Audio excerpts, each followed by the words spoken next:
संगम नगरी में कदम कदम पर इतिहास बिखरा पड़ा है, जिसमें से एक यमुना किनारे पर बना मुगल बादशाह अकबर का किला है। मुगल वास्तुकला के इस बेजोड़ नमूने के निर्माण में तकरीबन 20,000 मजदूरों को 45 साल लग गए थे बनाने में। आज यह किला प्रयागराज ही नहीं भारतवर्ष की धाती है, जिसे देखने के लिए साल भर पर्यटक संगम नगरी आते रहते हैं। चलिए आज हम लोग इसे देखते हैं।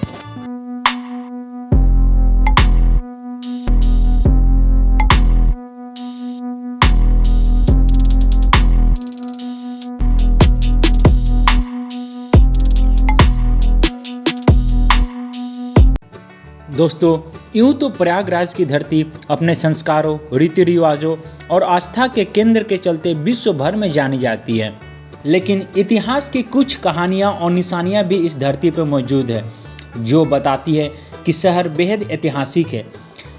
कुछ ऐसे ऐतिहासिक किला के पास आज हम लोग आए हैं, जिसका नाम है अकबर फोर्ट। जो आप अभी स्क्रीन पर देख रहे हैं, यह बाहर का सीन है और ये संगम के पास में है, जहाँ पे यमुना नदी, गंगा नदी और सरस्वती नदी का संगम होता है। यह किला यमुना नदी की लहरों से टकराता है। अब हम लोग किले के अंदर प्रवेश कर गए हैं और इस पूरे किले को 4 हिस्सों में बांटा गया।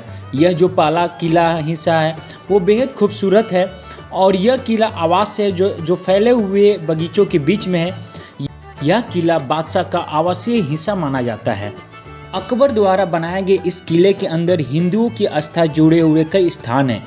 किले के अंदर धार्मिक अक्षयवट स्थित मंदिर भी है। इसके साथ 44 देवी देवताओं वाला पतालपुरी मंदिर भी मौजूद है, जहां हम लोग जाएंगे और देखेंगे। अभी आप स्क्रीन पर देख रहे हैं, यहाँ से एंट्री की जाती है। यहाँ पे आप चप्पल रख सकते हैं और यहाँ पे चप्पल रखने का है। अभी हम लोग श्री अक्षयवट मंदिर के अंदर जाएंगे और देखेंगे कैसे दिखता है। और ये आ गया श्री अक्षयवट पतालपुरी मंदिर, और इसके अंदर में कैमरा अलाउ नहीं है, तो हम लोग इसके अंदर में कैमरा नहीं ले जा सकते। बस मैं यहाँ से आपको बाहर से ही दिखा दूँगा। जैसा कि मैंने बताया, इसके अंदर 44 देवी देवताओं का मंदिर है और इसके अंदर सरस्वती कूप, जनानी महल जी की, जहांगीर का भी महल है। तो इसके आगे मैं कैमरा नहीं ले जा सकता हूँ। अब हम लोग बाहर निकलेंगे तो फिर हम इसका सीन देख पाएंगे। देखिए, अभी हम लोग बाहर निकल गए हैं इसके अंदर से। ये जो पतालपुरी था, इसके अंदर से हम लोग बाहर निकले हैं और बाहर निकलने के बाद जो है कुछ ऐसा सीन ये दिखाई देता है स्क्रीन पर। और यही है जो ये पेड़ है अक्षयवट, जिसको बोला जाता है, बरगद का पेड़ है। इस पेड़ की कहानी यह है कि एक बार एक प्रसिद्ध ऋषि ने भगवान नारायण से अपनी शक्ति दिखाने के लिए कहा। उसी के प्रदर्शन के रूप में प्रभु ने एक पल के लिए पूरी दुनिया में बाढ़ ला दी। इस दौरान अक्षयवट एकमात्र पेड़ था जो अभी भी जल या बाढ़ में कि पानी में डूबा नहीं था। इसी कारण से इसे अविनाशी माना जाता है। एक अन्य लोकप्रिय स्थानीय कहानी यह भी कहती है कि अकबर ने किले के निर्माण के दौरान पेड़ को जलाने की कोशिश की, लेकिन असफल रहा। यही कारण है कि पेड़ किले के अंदर स्पष्ट रूप से खड़ा है। लंबे समय तक लोग इस पेड़ से पानी में कूदकर आत्महत्या भी करते थे। यह विश्वास करते हैं कि ऐसे करने से उन्हें मोक्ष की प्राप्ति होती है। ये कुछ न्यूज़पेपर के हेडलाइन है जो यहाँ फ्रेम करके टांगा गया है कि अब पूरे साल होंगे अक्षयवट के दर्शन। और इसके बारे में एक और भी कहानी कही जाती है जो काफ़ी पुरानी है। कुछ लोगों का यह भी मानना है कि राम, लखन और सीता रामायण के समय इस पेड़ के नीचे विश्राम करते थे। दोस्तों, गंगा और यमुना नदी के संगम पर स्थित इलाहाबाद का यह किला रहस्य का चर्चा का विषय बना हुआ है, जिसने स्थानीय लोगों के साथ साथ पर्यटकों को भी सोचने पर मजबूर कर दिया है। माना जाता है कि किले के अंदर कई गुप्त दरवाजे और सुरंगें हैं, जिनकी अभी तक खोज नहीं की जा सकी है। कहा गया है कि किले के अंदर एक सुरंग भी है जो संगम के आसपास निकलती है। अब हम लोग किले का एक हिस्सा देख चुके हैं, अब हम लोग दूसरे हिस्से में जाएंगे और देखेंगे।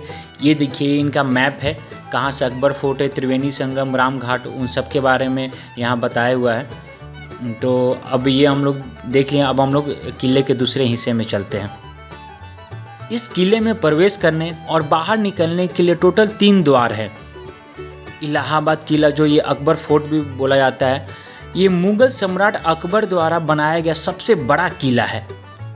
किले के अंदरी भाग में हिंदू और मुस्लिम कुछ पेंटिंग के थ्रू सजाया गया है।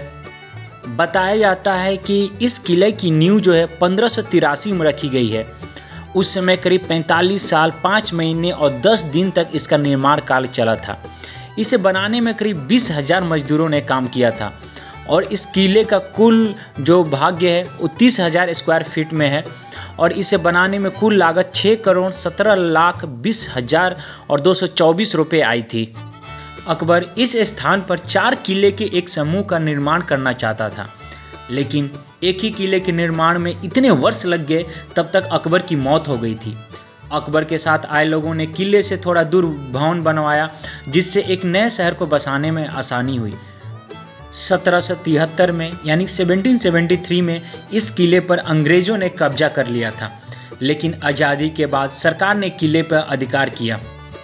ये आप कुछ सुरंगें देख रहे हैं जो आप नीचे स्क्रीन पे चारों तरफ से प्रोटेक्टेड है और यहाँ पे कैमरा और ये सब अलाउ नहीं, लेकिन फिर भी मैं आप लोगों को दिखा रहा हूँ।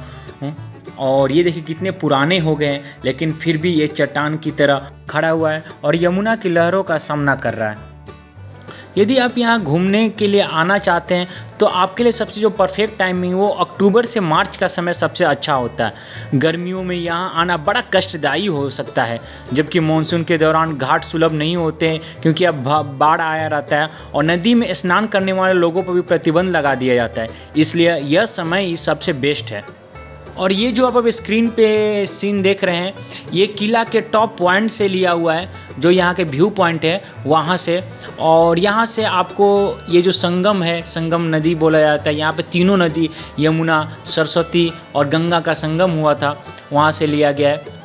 और यह किला है और यहाँ पे 24 घंटे जो सेना है इसकी सुरक्षा के लिए उपलब्ध रहती है। इस किले का कुछ ही भाग पर्यटकों के लिए खुला रहता है, बाकी हिस्से का प्रयोग भारतीय सेना करती है।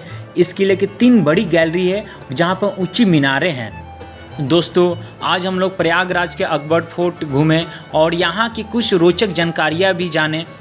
और अभी चलते चलते इस किले के चारों तरफ से मैं आपको दिखा दे रहा हूँ कि ये किला चारों तरफ से कैसा दिखता है और भारत का तिरंगा झंडा यहाँ हमेशा लहराते हुए आपको देखने को मिलेगा। आप प्रयागराज आए हैं और संगम नदी के संगम किनारे यदि घूमने आए हैं तो इस किले के अंदर ज़रूर आए। और हमारे चैनल पे भारत के अलग अलग जगहों पे ऐसे ही वीडियो आपके मिलेंगे और आपको कुछ और भी दूसरे जगह के बारे में जानना है और उसे देखना चाहते हैं तो नीचे कमेंट करके ज़रूर बताएं, हम उस जगह का वीडियो ज़रूर बनाकर आप लोग को दिखाएंगे।